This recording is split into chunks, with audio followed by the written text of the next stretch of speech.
High dear friends, আসসালামু আলাইকুম। সকলকে সুস্বাগতম জানাচ্ছি আজকের ক্লাসটি দেখার জন্য। আজকে আমরা আর্টিকেলের ক্লাস নাম্বার 4 নিয়ে আলোচনা করব। এর আগের ক্লাসগুলোতে আমরা আর্টিকেলের প্রাথমিক ধারণাগুলো দেওয়ার চেষ্টা করেছিলাম। আজকে কিছুটা অ্যাডভান্স টাইপের ক্লাস নিয়ে আমরা আলোচনা করব। ক্লাস নাম্বার 3তে আমরা একটি ছন্দ দিয়ে ক্লাসটি সুন্দরভাবে করেছিলাম। সেখানে অনেকগুলো বিষয় সেখানে অন্তর্ভুক্ত করা হয়েছে। তো সেই বিষয়গুলোর বাইরেও অনেক বিষয় থেকে যায়। আসলে যদি আপনি আর্টিকেলটা আরও ভালোভাবে জানতে চান তো আরও কিছু বিষয় জানতে হবে। আমি আরও কয়েকটি ক্লাসের মাধ্যমে আপনাদের সেই বিষয়গুলো ধীরে ধীরে জানানোর চেষ্টা করব খুব সহজ করে। তো চলুন আজকে শুরু করা যাক। তো প্রথমে আমি লিখেছি যে কতগুলো রোগের নামের পূর্বে দা বসে। কতগুলো রোগের নাম এখানে বলছে: the plague, the palms, the gout, the measles. এই রোগগুলোর নামের পূর্বে অবশ্যই আপনাকে দা বসাতে হবে।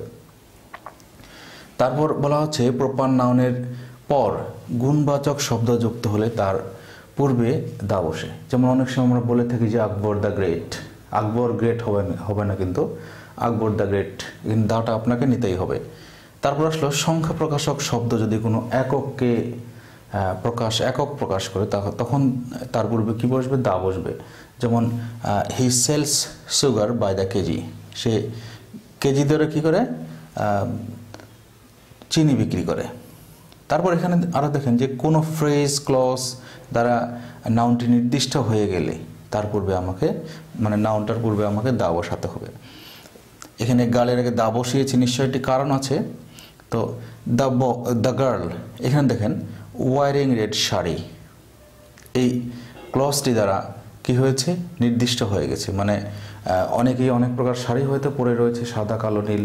তো আমি লালটিকে নির্দেশ করে দিচ্ছি। তো সেই জন্য আমরা কি বলছি যে গার্লের আগে দা বসাচ্ছি।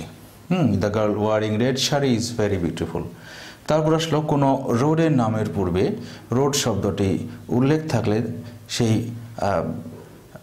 শব্দ নামটির পূর্বে দা বসাতে হবে। আর রোড শব্দটি উল্লেখ না থেকে যদি অ্যাভিনিউ বা স্ট্রিট কথাটি উল্লেখ থাকে তখন আপনাকে সেই রোডের সামনে আপনাকে দা বসাতে হবে না। যেমন এখানে উদাহরণটি দেওয়া হয়েছে, he goes on the Mohammad Ali road. যদি আমি এখানে রোড না দিয়ে এখানে মোহাম্মদ আলী স্ট্রিট দিতাম বা মোহাম্মদ আলী অ্যাভিনিউ দিতাম তখন এখানে দাটা অমিট হয়ে যেত। পেশা প্রকাশক নাউনের পূর্বে দা বসে। হি join the army. He join the army. তো এখানে সে আর্মিতে অংশগ্রহণ করেছে। তো পেশা বোঝাচ্ছে, তাই জন্য এখানে আমরা দা বসাচ্ছি। তারপর বাদ্যযন্ত্র বাজানোর কথা থাকলে দা বসে, না হলে বসে না। বাদ্যযন্ত্র যদি কেউ বাজায় বা বাজানোর কথাটি একটি সেন্টেন্সে উল্লেখ থাকে তাহলে দা বসে, না হলে বসে না। তো আমি যদি বলি he is playing the flute, সে বাঁশি বাজাচ্ছে, অথবা he is playing the flute, সে বাঁশি বাজাচ্ছে, এখানে বাজানোর কথাটি উল্লেখ আছে। আবার অন্যভাবে যদি এই বাজানোর কথাটিকে আমরা বলি যে he can play the flute, সে বাঁশি বাজাতে পারে। তো বাজানোর কথাটা এখানে উল্লেখ আছে, তাই জন্য আপনাকে দা নিতে হবে। আবার দেখেন, যদি আমি বাজানোর কথাটা উল্লেখ না করি তখন কিন্তু দাটা আপনি বসাতে পারবেন না। তখন হচ্ছে হি হ্যাজ আ ফ্লুট, তার একটি বাঁশি আছে। তো বাদ্যযন্ত্র যতগুলোই থাক, ফ্লুট থাক, অন্য কিছু থাক, হারমোনিয়াম থাক বা অন্য কিছু থাক, গিটার থাক, তো বাজানোর কথাটি উল্লেখ থাকলে আপনাকে ফ্লুট নিতে হবে। তাহলে একবার রিভাইজটা নিয়ে আমরা কতগুলো রোগের নামের পূর্বে দা বসে: the plague, the pumps, the gout, the measles. Proper নাউনের পর গুণবাচক শব্দ যুক্ত হলে তার পূর্বে দা বসে, যেমন হচ্ছে আকবর দ্য গ্রেট।